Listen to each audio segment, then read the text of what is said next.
Sa isang lumang mansion, isang malaki at maitim na portrait ng isang babae ang nakasabit sa pader ng pangunahing hallway.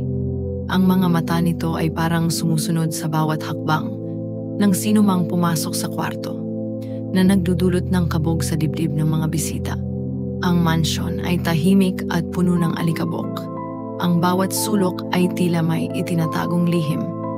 Isang bagong tenant, isang binatang naghahanap ng bagong simula.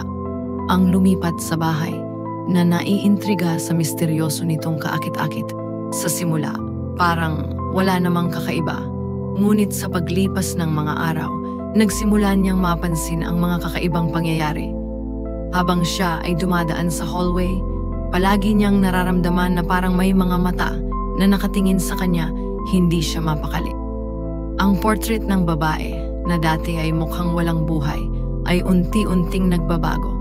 Ang matamis ng ngiti nito ay nawala at ang mga mata ay nagiging madilim at malamig, puno ng galit.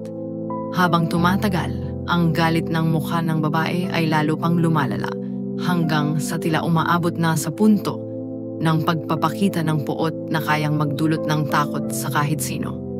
Isang gabi, habang ang buong mansion ay tahimik, narinig ng tenant ang mga bulong na nanggagaling sa hallway. Lumingon siya at nagsimulang maglakad patungo roon, ngunit nang buksan niya ang pinto ng kwarto, nakita niyang ang portrait ay nagbago pang lalo. Ang mukha ng babae ay pumutok sa galit at ang kanyang mga mata ay tila sumabog ng puot. Sa kabila ng kanyang takot, nagpatuloy siyang lumapit at doon niya nakita ang hindi inaasahang anino sa ilalim ng portrait. Isang malupit na nilalang ang kaluluwa ng babae. Sa isang iglap, nagmaterialize ang multo ng babae. Ang kanyang anyo ay halos hindi makilala, ngunit ang sakit at galit ay malinaw sa kanyang mga mata. Bago siya makapagsalita, nagsimula ang malalim na kwento ng babae. Ipinakita ng multo kung paano siya pinatay ng dating may-ari ng mansion, isang lalaking puno ng inggit at galit. Pumatay siya dahil sa isang maling akala at sa kanyang huling galit, isinumpa niya ang mansion. Ikinulong ang kaluluwa ng babae sa loob ng portrait.